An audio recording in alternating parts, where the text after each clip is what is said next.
father, and I think maybe even great-grandfather, is going to be sharing with us his lifelong experiences as a contactee, as someone who has spiritual wisdom that I'm very eager to share with our listening audience. Zen, we were just talking about events that happened in the late 1980s when you had written an article that was going to appear in the local spiritual journal. I think it was called Arizona Light. Is that correct? Arizona Light, yes. Yeah, and so you've written this article, and now let's take it away. You met Jay. Am I pronouncing his name right? Jabbar or Jaybar? Jabbar. Jabbar. Okay. Yeah, Accident. yeah. So okay. Prior to that, so the article's published, and of course I go to the newspaper and I look it up just so I can see myself, and right below the article was a display ad for a channeling session of Ashtar and Athena through Steve and April White that was going to be at the Roadway Inn at Metro Center in Phoenix. Well, let's back it up a little bit, because you went with Crystal to a channeling event prior to that, correct? No, this was after that, I believe. So, yeah, this is what really made... I recall from watching your previous interviews that Jabbar, who I'd like you to describe to the audience, asked, "Are you still looking for your parents?" That was quite a remarkable statement from someone. Right. So when that happened, okay, so I'll pick it up from there since you want to go there. Mm-hmm. So I'm working as an investigator for the New Age Alliance at the time, which is at that point it was a 27-member, I think, organization. So it was made up of member groups, and the goal of the alliance was to present the New Age and the idea of accountability and responsibility in it as a collective message to the public.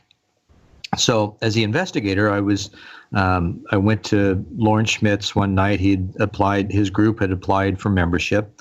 So I went to investigate him. I took my oldest daughter, Crystal, with me and introduced myself to him when we got there, joined the people in the living room, 30, 35 people in his townhouse. And he went to change and came back in this really cool, shiny, emerald green robe. And sat down for a little bit, told people, basically what was going to be happening, and he's a full body. I bet Crystal liked that robe, huh? Oh yeah, that's cool, Daddy. And we were sitting in the back of the room against the wall, and I just kind of wanted to stay out of the way and just watch.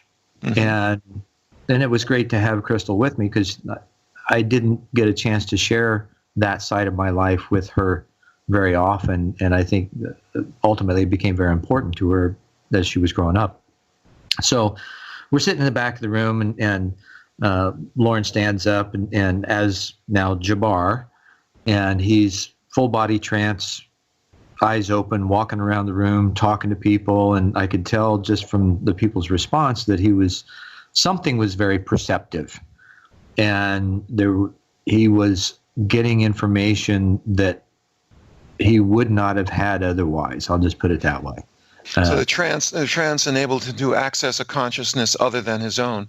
Right. And who called himself Jabbar. So Jabbar walks over in front of Crystal and I, and he looks at me square in the eyes, and he says, "You're still looking for your parents, aren't you?" Now, how could a relative stranger know to ask this poignant question? That's amazing. Well, a relative stranger couldn't. One who's tapped into some kind of universal mind could.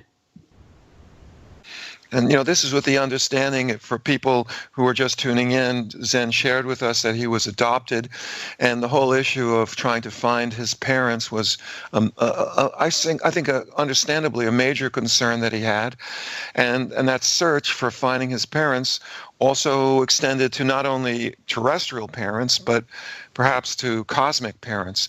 So tell us what was your... That's kind of what I told Jabbar. I said, after I gulped and said, well, yeah, I've kind of given up my terrestrial search, because I had written all the major talk shows and done all the research, and just could not find anything.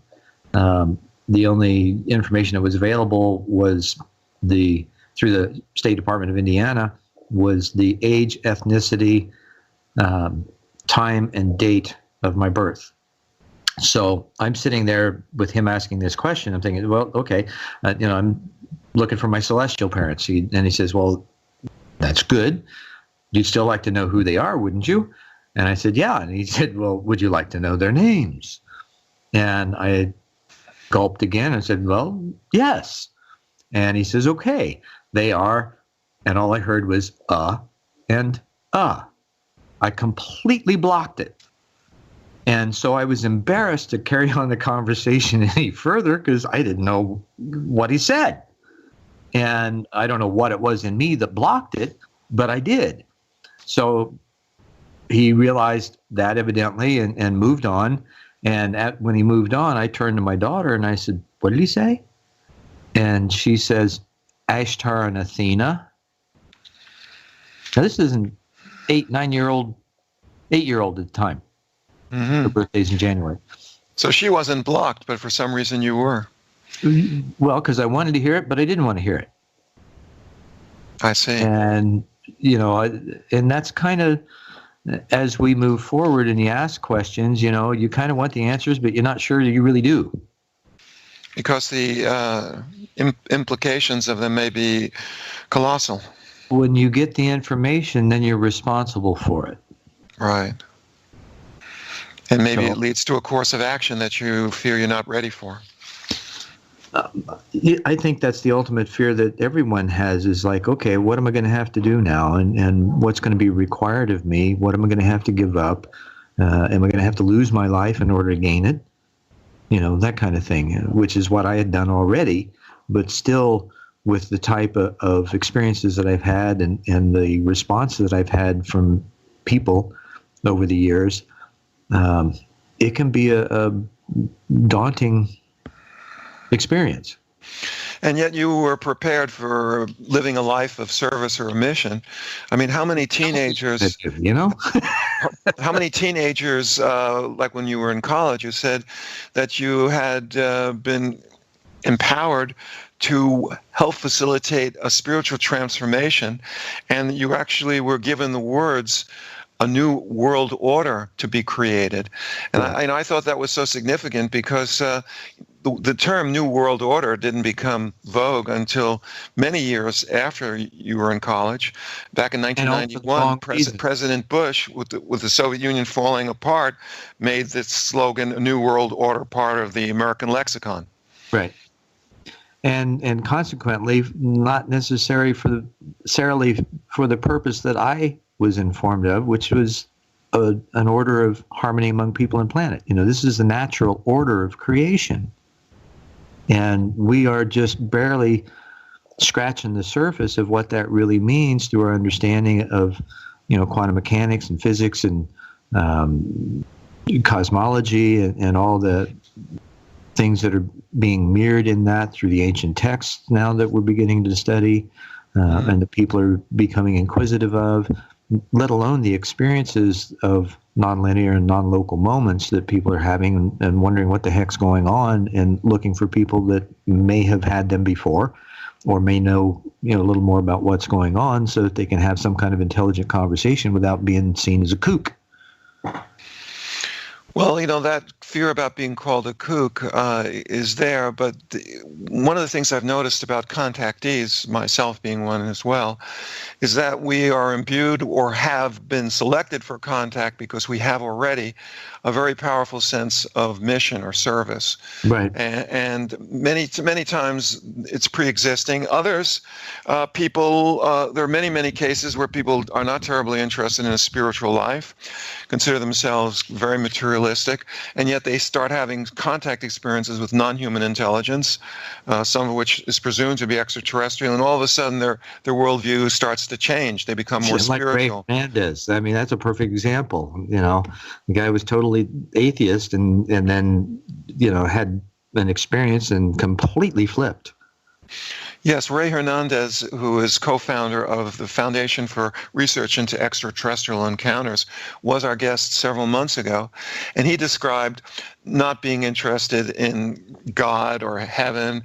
I suppose if he prayed to an atheist God and an atheist heaven, because he didn't really want to have very much to do with that stuff, but he went along with it. He was a tax attorney. I mean, come on. He went along with it because his wife was into going to church. And then all of a sudden, he has this close encounter, which involved a miraculous healing in his home. And all he can do is read about spiritual things 20 hours a day. Right. Month after month after month. He was radically transformed, and then found himself becoming an activist and a leader in this cause to open up our planet to what appears to be extraterrestrial or other non-human intelligences who are offering assistance during this time of transformation. So Ray's example is dramatic, and mine was not so dramatic, but I resonate with what Ray describes because, I come from a left-wing, secular, activist background myself. So we were talking about what happened when you were given the names Athena and Ashtar, and then you, several days later, were looking for an article you wrote in the local spiritual magazine journal called Arizona Light. And what did you see several days later? Well, there was a display ad below my article that was an announcement for Steve and April White, who were going to be channeling Ashtar and Athena at the Roadway Inn at Phoenix Metro Center. So that was just a coincidence, right? That just total coincidence. Right. Okay, we'll just call it that. Yeah. Swamp gas. Right. So I go there and I show up by myself, and I sit over. I introduce myself to Steve and April White coming in because I just, that's the thing to do. But I didn't say anything to them, and I sat over, maybe 4 or 5 rows back over to the side of this hotel room. There's 2 groups of chairs, aisle down the middle, maybe 100 people in the room or so. And so when Steve goes into now Steve and April were just beautiful beings, the long blonde hair, blue eyes. Steve was 6'4", April was 6 foot. They sound like Pleiadians or so-called Nordics. Oh my God, these people were just absolutely beautiful. And so Steve gets up and he's eyes closed and he's channeling Ashtar. And he keeps looking at me. And he scans the room and he comes back to me. And he scans the room and he comes back to me. And I'm like, what the hell? And I understand what he's talking about, the administration of the Ashtar Command and what it's about, what their function is, what they're doing in this area of space and all that kind of stuff. And I'm like understanding every word. It's like this remedial course, right? Mm-hmm. So, and I'm thinking to myself, are you really looking at me? Are you looking at me? Or are you, or am I imagining things? And as soon as I think that, he opens his eyes up and he's dead nuts on my eyes. Mm-hmm. And it's like, okay, that's a little too freaky. And so I'm listening, and he'll scan the audience and come back to me, scan the audience and come back to me. And I don't know if other people were noticing this or not, but it was pretty obvious. April does the same thing. And only that was the woman who was channeling Athena, correct? Correct. And so Athena is scanning the room, coming back to me, both eyes open, eyes closed, and she's talking about the emotional side, the community, the family nature of what it's like to be part of this star family and be on this mission of transforming worlds.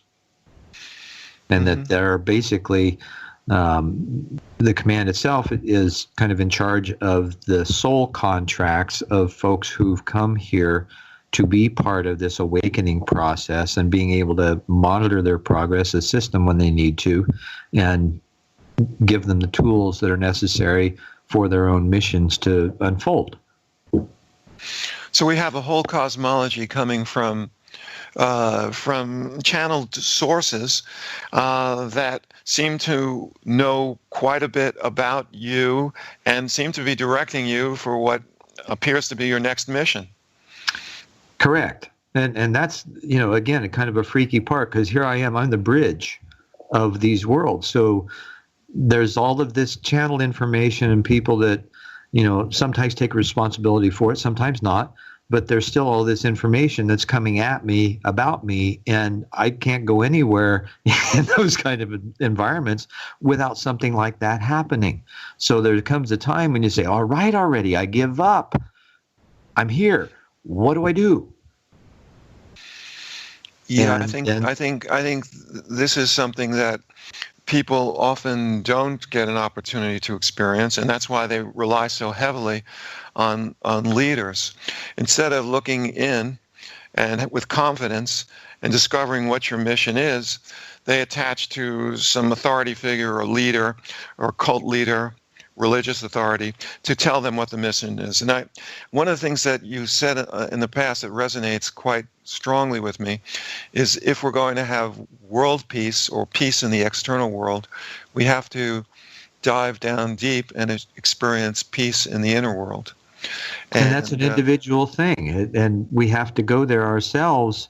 You can be led there, but you got to open the door yourself and walk through it. Yeah, this is a common theme in the contact circles that I work with, and that is that E.T. is not Darth Vader. No. He's not Jesus Christ in a spaceship. The work is going to have to be done by us on planet Earth. But you know what? I have never, ever in my entire lifetime experienced a malevolent being in any spiritual world or extraterrestrial, quote unquote, world whatsoever. Why do you think that is so? Because I don't think it's possible. Once you, the human mind can create a lot of things, and we're so powerful that we can manifest things that we believe in strongly. Now, that doesn't mean that every other world is like that, or that in order to ascend or garner or gain an office of any kind of whether it's in an extraterrestrial entourage or family or mission or spiritual mission or things like that, there's a frequency that goes along with that's impeccable in the order, structure, and service that it's in. And these beings that come here, the ones that are in the physical, have a certain level of understanding of natural law and order that does not permit them to space-time travel if there's any malevolent intent involved. Well, I would say that it's a little bit more complicated than that. I'm sure you would agree. Oh, I simplified it greatly. Right.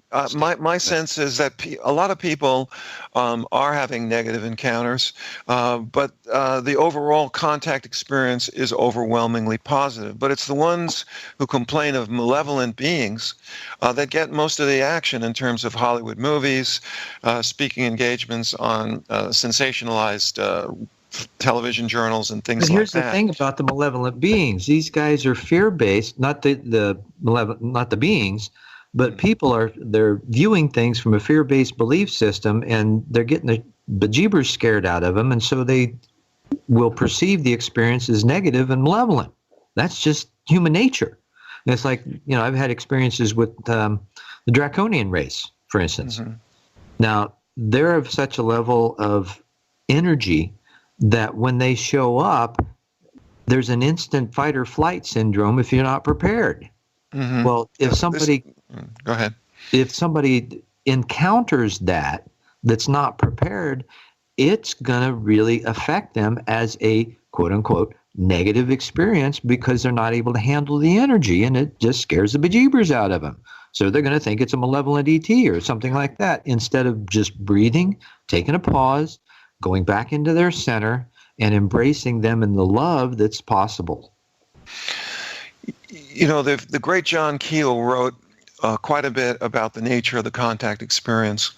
One of the things he says is that UFO intelligence, or non-human intelligence, presumably ET, mm-hmm. Is reflective. Not in the sense of reflection, like taking deep thoughts and pondering in a reflective kind of way, but reflective in the sense of like a mirror reflects your image.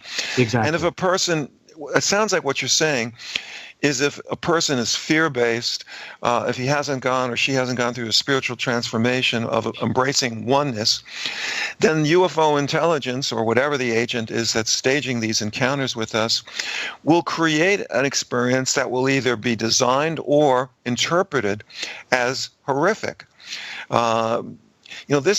This reflective. Well, it's not a created. The other being, it doesn't create the experience. That experience is mirrored back to the person because that's what they perceive is going to happen. You can. The experience is co-created. Right. We have a question from the chat room, which I think we're addressing, but I'll read it. Carol Carley, from a wholly unbiased point of view, how would Zen account for seemingly large numbers of negative interaction accounts among general experiencers? Thank you. Well, this is what we've been addressing, correct? Yeah, I think so. And as much as I've been through, and the experience that I've had, the things that I've had to become aware of within myself and the opportunities and the doors that I've been given to walk through, I wouldn't necessarily recommend that to anyone because some of them have been really traumatic for me to get to that place. However, there's been this overarching, encompassing, embracing energy of it's okay. It's going to be okay throughout it. That these are the things that we have to go through in our own personal journeys to overcome whatever it is that we have blocks to that keep us from being aware of just how interconnected we are and how the universe speaks in every given moment if we just stop and listen. It sounds like we have to grow up a little bit, and that's what you're saying. Correct? I think that, yeah, it's a maturation process. And I think right now our planet's probably in the teenage years and maybe we're rapidly growing as we're looking at, okay, how do we really get along? For instance, I do partnering workshops for building road, bridge, and waterway construction projects, multi-million-dollar, and DOD, Homeland Security, municipalities, and state DOTs and things of that nature. It's human resources type of work, right? Human resources. Yeah. You can call it that. What it is a team building process that works with the stakeholders pre-construction, and I get them all on the same page of how to work with each other, what kind of code of ethics they're going to abide by, what their charter is, what their goals and objectives are, what issues they're going to encounter or think they might encounter, and how to address each one of them in a timely manner. And in the process of establishing all of that, I really get clear on there's no ego without we go, and that the ultimate rule of thumb, if you will, is jobarchy, which means the job's the boss and everybody wins. So you've already got your specs, you've got your contract, you know what you need to do, you know how it needs to be done. Now, how are you going to behave in the process to get it done to the best of your abilities? Right. And I think the way to behave, what we're hearing from experiencers, is that even when initial contacts are fearful, with proper support and counseling, people can find their way into a spiritual interpretation of the contact experience, that it becomes not a heavy cross to bear and not a traumatic experience, but a boon or a gift. Oh, quite joyful.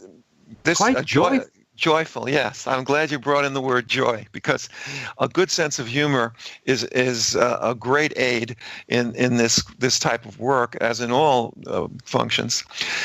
Speaking of humor, I wanted to get a little bit into laughter. And you had a series of contact experiences back, I think, in 1989.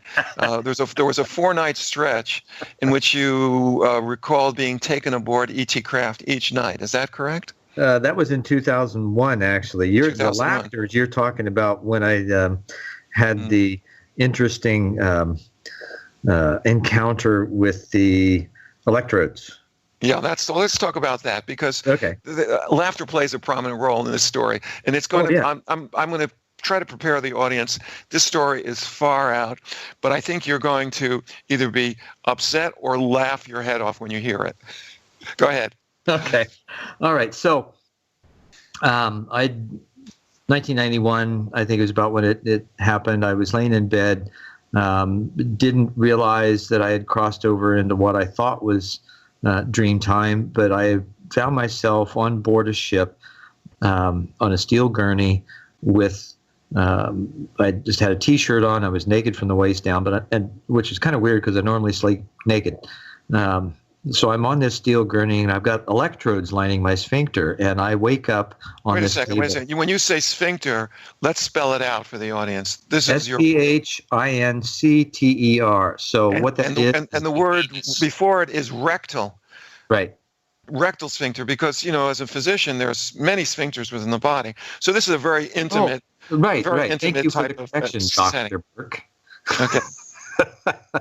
All right. So I come to on this gurney, and I'm laughing, and I'm looking over, and I see these three tall grays plastered up against the wall with this machine with a couple of dials on it next to them that these electrodes are apparently hooked up to. And I'm like, come on, guys, what the hell do you think you're doing? And I start pulling these things out. Now, these are needles with wires, or what does it look like? Yeah, they're like acupuncture needles with these wires that are attached to them, or at least that's how I saw it as. Sure. Now, at the time I didn't realize really what was happening, but I was both embarrassed and laughing, and I certainly wasn't frightened by any stretch of the imagination.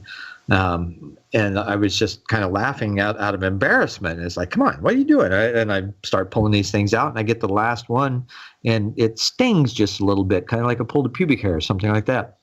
And next thing I know, I open my eyes up in bed, and I realized that I had just missed a golden opportunity to have a conversation.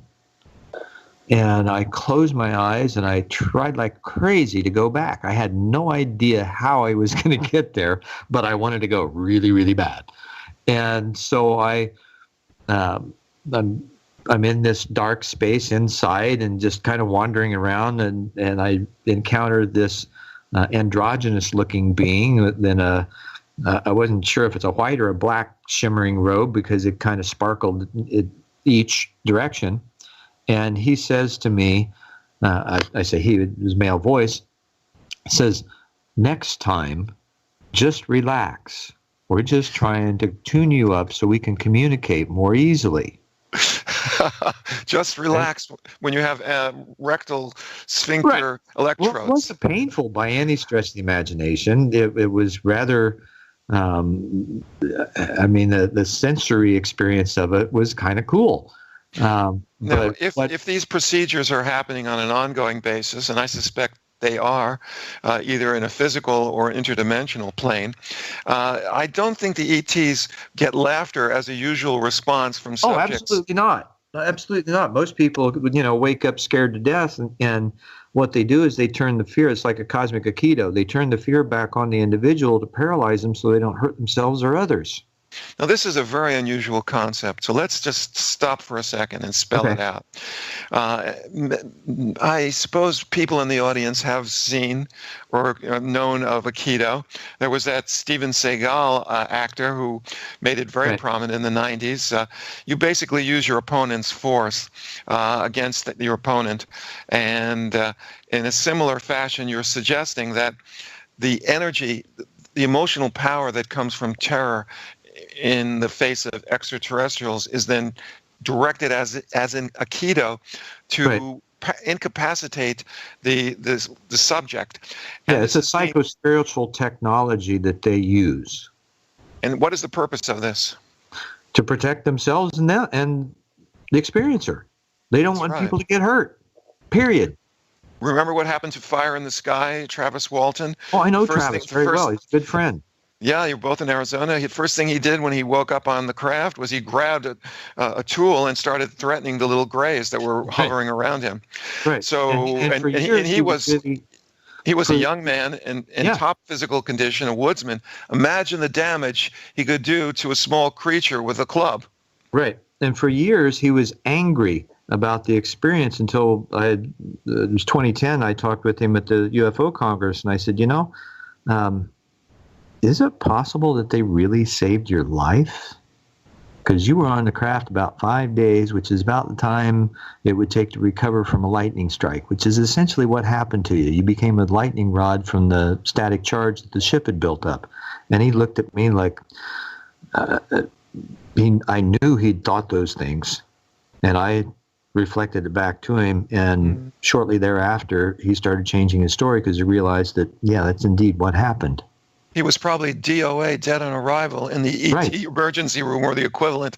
Yeah. And what appears to be a vigorous rescue and recovery is then portrayed as this monstrous, horrific, on the silver screen, the Hollywood movie On Fire in the Sky, that was, not accurate in terms of Travis's experience, but was provided to the public because, according to the director-writer, the public had seen enough positive portrayals of E.T. with the movie E.T. and other films like Close Encounters of the Third Kind. So exactly. So back to the story. Okay, so here's why, and the scientific or the science side or the medical side is, I think you fully understand. So why, of all places, would they hook up or hook into the sphincter or the rectal sphincter in order to tune somebody up? Well, you said tune somebody up? Yeah, tune somebody up, because that's basically what I said. We're just trying to tune you up so we can communicate with you more easily, right? Mm-hmm. So what's the nerve that ends in the rectal sphincter and the genitals, Joe? Well, it's the perineal nerve, which is exquisitely innervated in order to transmit the multitude of sensory experiences that people have down there in the groin. Right. So, and that's a direct connect into the spinal column.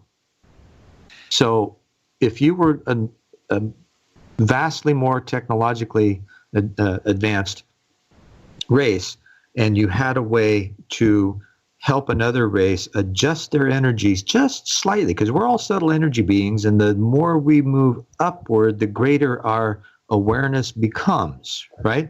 That's just a natural function of raising your vibration. We do that through meditation and all kinds of other practices. Well, there's more to the story. And by doing that, most of these people who've had what they call an anal probe experience either an orgasm or ejaculation, depending on whether they're masculine or feminine.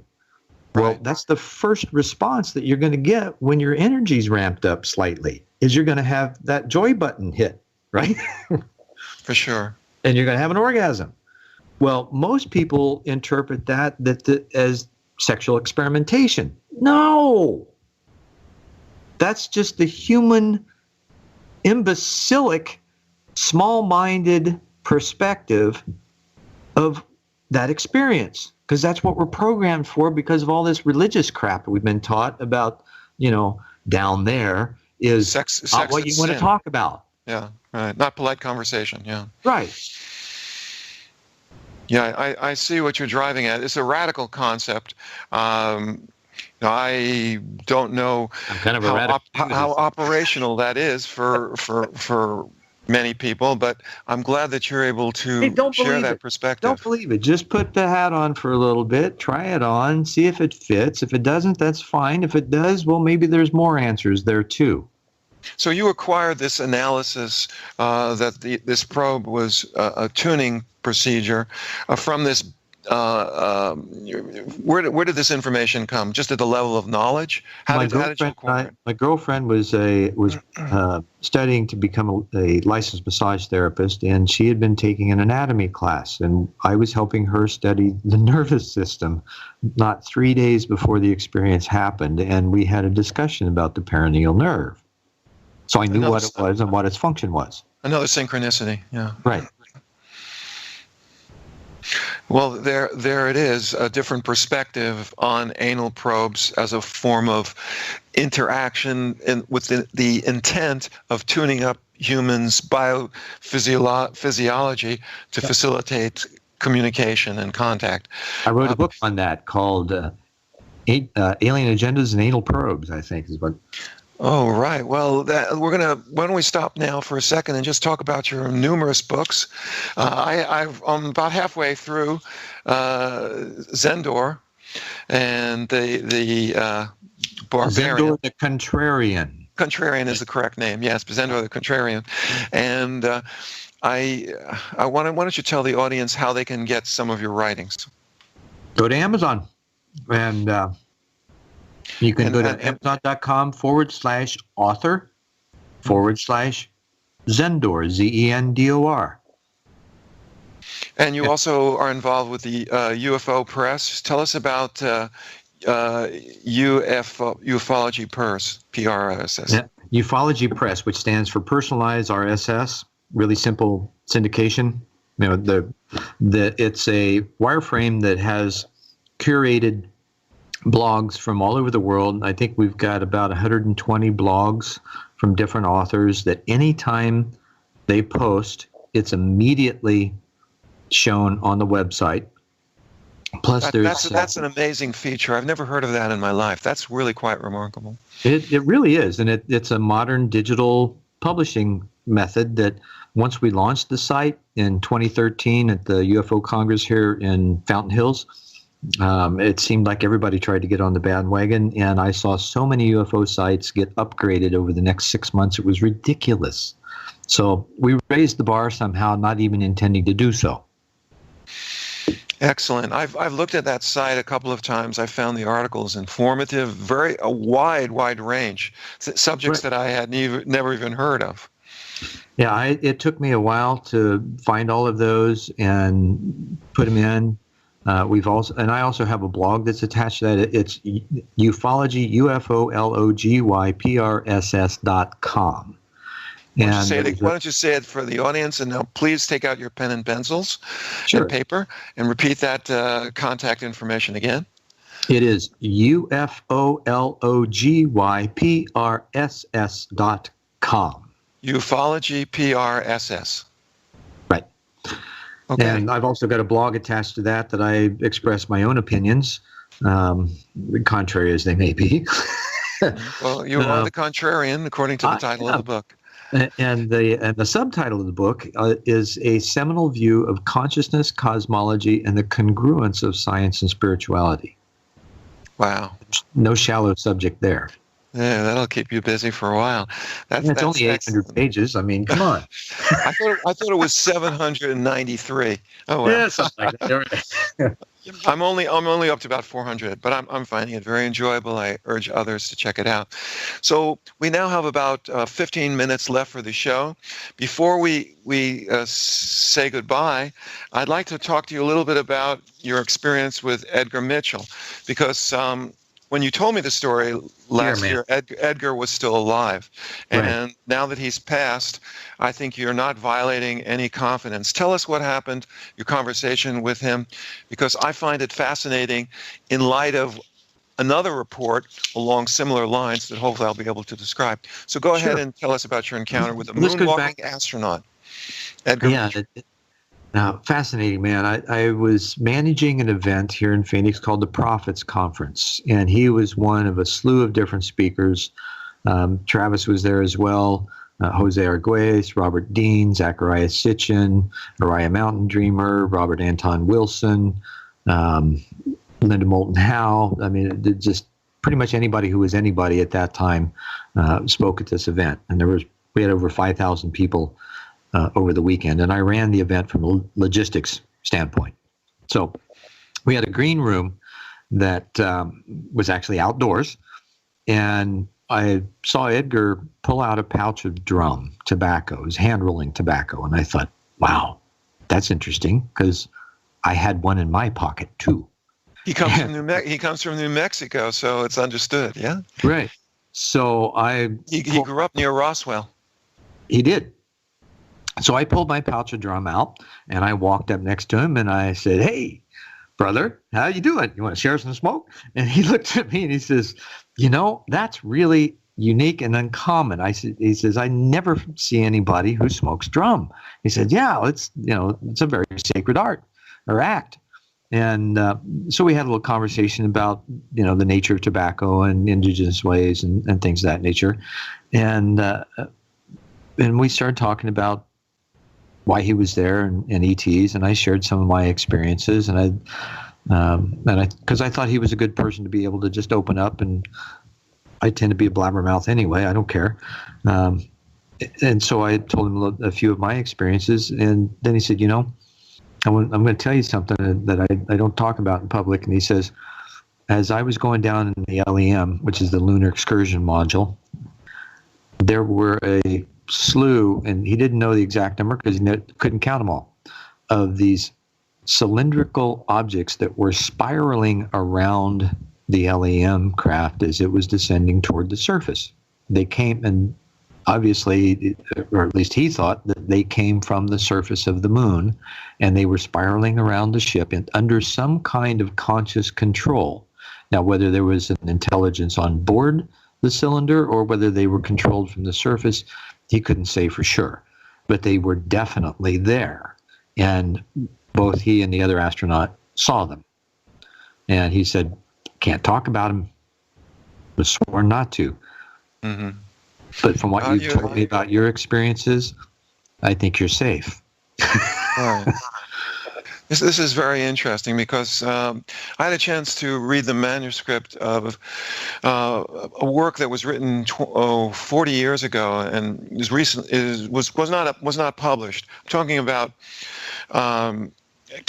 Grant Cameron's account of the 1975 wave of sightings in Manitoba. It was called Charlie Red Star. And in that book, he describes one of the people in the town, small rural situation where the wave of sightings occurred. There was a man by the name of Demert who was a local celebrity because he owned a small airfield and was also a world expert on World War II aircraft and restoration of craft. Wow. Well, what happened was a moonwalking astronaut, not Dr. Edgar Mitchell, but James Irwin, was in town, and as part of his touring the local area, he found out that Mr. Demert was a rebuilder of vintage World War II aircraft, which was James Irwin's interest as well. So he went down to the privately owned airfield that was called Friendship Field, and while they were talking, he revealed to Irwin revealed to Demert that there were UFOs on the moon, which is something that he also never spoke about in public as well. But there's another story attached to James Irwin. Years later, he was supposed to speak at a UFO meeting, and Dr. Frank Stranges was a UFO researcher. I knew Frank as well. Yeah, he organized this conference, and James, for some reason, James Irwin consented to appear, and then at the last minute canceled. And according to Frank Stranges, if you can believe the story, the explanation was offered by James Irwin that he couldn't talk about the strange things that he saw on the surface of the moon because he had a pension and a family to worry about. So with these two stories... I always knew Frank to be a genuine, honest, and trustworthy man. I'm not so sure about that because he did do time, I think, because of legal problems with the federal government. Well, legal problems, those can come up because of clerical errors. But from my experience in talking with him over the years, and I met him probably 35 years ago, I'm guessing now, and had several conversations with him. I met Frank too, by the way. I met him as well. Yeah. Okay. But in any case, we have two stories of people meeting complete strangers. Those two people were moonwalking astronauts, and they find strangers, and they say, I can't talk about it with public. And in confidence, these stories are being told. And I'm not sure if it was Buzz Aldrin or someone else that also had a story of seeing a landing pad with these same cylinders standing on end when they I'm went not to the. familiar with that at all. No, what I've heard Aldrin talk about was during their initial mission, they saw an object and they asked Control. It was a UFO. He says it. That's what it was, but he couldn't use the word. He asked Control where their booster rocket was, and it was thinking that might be it, but they were informed it was several thousand miles away. There was no way. It may not have been Aldrin, but there was one account that, and I've been around these UFO groups for 30 years now, and but there was another account that one of the astronauts, when they approached the dark side of the moon, saw a landing pad with these same cylinders standing upright. Mm-hmm. So that seems to be a fascinating. Definitely a fascinating conversation, and yeah. I want people to consider the possibility that these very brave men, all of them with military training, moonwalking astronauts, they have been perhaps ordered to be silent about the most important information in the history of mankind, that we're not alone, that these intelligences are technologically advanced, and they are threatened to be silent. And, the kind of frustration you can imagine and the anger that would be in the hearts of these brave men is consistent, I imagine, with them sharing in confidence to total strangers who, if went public with the information, they could simply deny. And yet the information gets out, and you just got it out. This has never been revealed that Edgar Mitchell has shared this information with you. This is the first time on radio. But he's also, for the entire time that I've known him, had this fascination with extraterrestrial intelligence. He started the Institute of Noetic Sciences. He eventually, before his death, became the namesake of the Edgar Mitchell Foundation for Research of Extraterrestrial Encounters, that Ray Hernandez leads now. Mm-hmm. So he has left his legacy. Yeah, I think this is a very exciting time to be alive, and we're coming towards the end of the show. Is there anything that you'd like to share with us? I know you have a lot more stories. I certainly have questions about some of the things you've shared, and I suspect we may have to bring you back in a few months to get cover the additional material. But is there anything special that you want to add before we come to an end to the show? Well, I could just advise, if I can offer advice, that whenever an opportunity comes up for you to experience something new,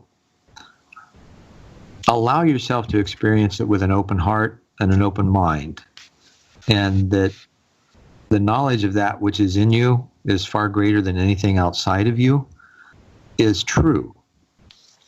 When you allow yourself to simply be in that place, it's kind of like the God participle thing, right? This is very practical information. I know to some cynical ears what Zen has just offered us may sound trite or hackneyed, but I think the openness and the curiosity is something that's driving the entire UFO subculture. And for a contact activist like myself, who for 5 years led a team to engage UFO intelligence, I can speak from personal experience that an open heart, an open mind, and a driving curiosity does a lot to overcome much of the fear associated with the contact experience. So it's not just words. It's a guide to action. And I want to leave you with that idea, and also with the fact that Epic Voyages will be back next week. I will be back next month, and I want you to continue to listen to our show. And we don't have any more questions from the chat room, so let's just go ahead with closing remarks. You want to share, in addition, besides having an open mind and an open heart, as a practical guide to contact, what else? Intention. Just become more aware of what's going on around you and the questions you ask, how you think, how you feel. There's a hypersensitivity in the awareness that one develops that leads you to the next level of living experience. And so you're suggesting we're all being guided in a sense. Yeah, there's, here's how I see it. And from my understanding, we are all cosmic consciousness condensed into these forms, becoming aware of the fact slowly or more quickly, depending on how willing we are to step up and explore that possibility. So oneness is the center point of the contact network that I've been working with. Sense of oneness is an ancient spiritual tradition. I think in one of your lectures you talked about the word namaste. How is it translated? That which is in me recognizes the divine which is in you. And the Mayans have a saying as well in their native language, correct? In Lach Etch, which means I am another you. So as a practical guide to contact, embracing cosmic consciousness is very helpful. And I think the message is that it's our job, whatever these intelligences are, ultimately extraterrestrial, interdimensional, we are going to have to do the yeoman's work ourselves on this planet. We are going to have to unite this planet on the basis of cooperation, which means, in my mind, peace and social justice. And in order to get to that place, sufficient numbers of people are going to have to explore inner space and come out of that exploration with a sense of unity, of love, and intention to make this world a better place, because heavens knows we have big problems here, and they're going to get worse. And so the awareness that we're not alone in the universe, they won't solve our problems, but they can be of possible assistance, is going to become increasingly resonant with the millions of people on our planet who face what seem like unsolvable problems. Well, and here's what I want to offer in comment to that, and it's, I think, all just so important that we recognize that we are the ones we've been waiting on. It's up to us to step up to solve the problems that we've collectively created. There is not going to be an evacuation. There's not going to be a mass landing. There's not going to be anything like that. There is, however, so much assistance that we can't even imagine that is available when we choose to step up. Right. We're down to about 1 minute before the show is over. Let me just offer this. There's some more information that, we touched on Ashtar and Athena a little bit. I put some stuff together. I've had some interviews. I've got some thoughts and books and things that are on sonofashtar.com.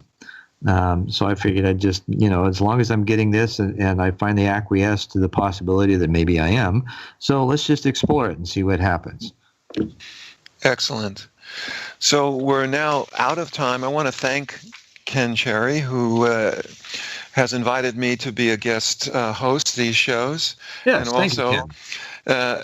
And also the Inception Radio Network with our producer, owner, Mr. Joseph Champion.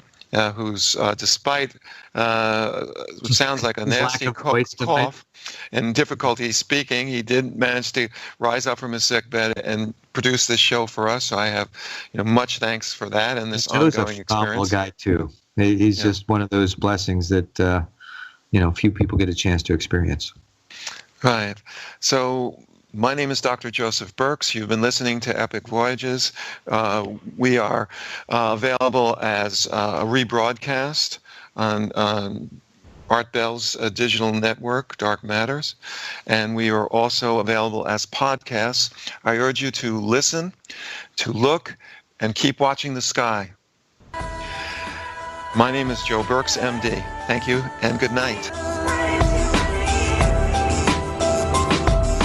Thank you for being with us tonight. Please join us again next Monday evening for Extraordinary Phenomena Investigations Council's Epic Voyages. I'm Roger Peacock for Epic. Until next time.